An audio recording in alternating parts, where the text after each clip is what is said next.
आग की खोज। यह पाठ मानव के विकास की कहानी कह रहा है।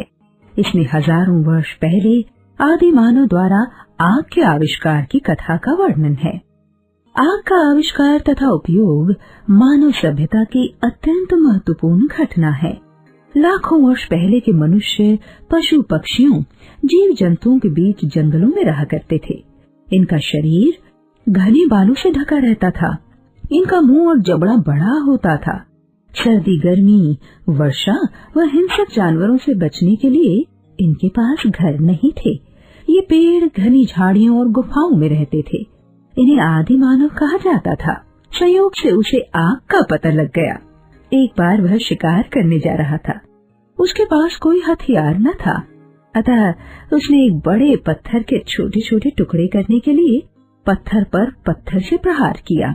इससे चिंगारी निकली। उसकी समझ में कुछ नहीं आया। दूसरी बार फिर एक पत्थर को दूसरे पत्थर पर उसी तरह मारा। फिर वैसे ही लाल पीली चिंगारियां निकली। ये चिंगारियां नीचे पड़ी सूखी घास पर जा लगी। इससे घास जलने लगी। आदि मानव उसे हैरानी से देखने लगा। उसे प्रकाश और गर्मी दोनों का अनुभव हुआ। यह उसके लिए एक नई चीज थी। इससे वह बहुत प्रसन्न हुआ और नाचने लगा। घास पात और लकड़ी डालकर वह उसको जलाता रहा। उसे उसने बुझने नहीं दिया। आग उत्पन्न हो गई। संयोग से एक बार उसके हाथ से मांस का टुकड़ा उस आग में गिर गया। उसने उसे उठाकर खाया तो उसे बहुत स्वादिष्ट लगा।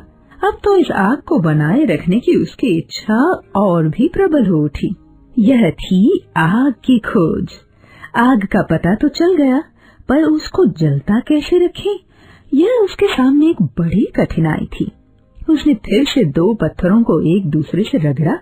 इससे आग जल्दी और सरलता से पैदा हो गई। उसकी प्रसन्नता बढ़ी।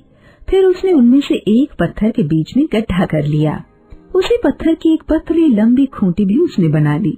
तत्पश्चात उसने पत्थर के टुकड़े में किए गए गड्ढे में पत्थर की खूंटी को चारों ओर जोर से घुमाया। पत्थरों की रगड़ से एक चिंगारी निकली और पास की सूखी घास में लग गई। उसने समझ लिया कि इन दो पत्थरों की रगड़ से कभी भी आग पैदा की जा सकती है। वह उनको बड़ी सावधानी से रखने लगा।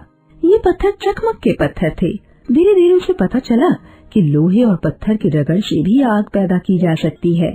इस खोज से आग को पैदा करने में बड़ी सरलता हो गई।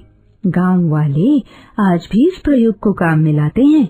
अब इस सूत की डोरी को बांस की नली में डाले रखते हैं और चकमक पत्थर को लोहे के टुकड़े से रगड़कर आग उत्पन्न कर लेते हैं। आग पैदा करने के प्रयोग चलते रहे। धीरे धीरे दिया सलाई का आविष्कार हुआ। दिया सलाई के बड़े बड़े कारखाने लगे। राजस्थान के कोटा शहर में दिया सलाई का एक महत्वपूर्ण कारखाना है।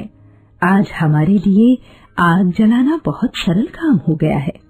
हम उसे कोई महत्व नहीं देते, पर जब हम यह सोचते हैं कि यदि आग नहीं होती तो हम क्या करते, तब उस खोज का महत्व हमारी समझ में आ जाता है। आग की खोज प्रकृति पर मनुष्य की बहुत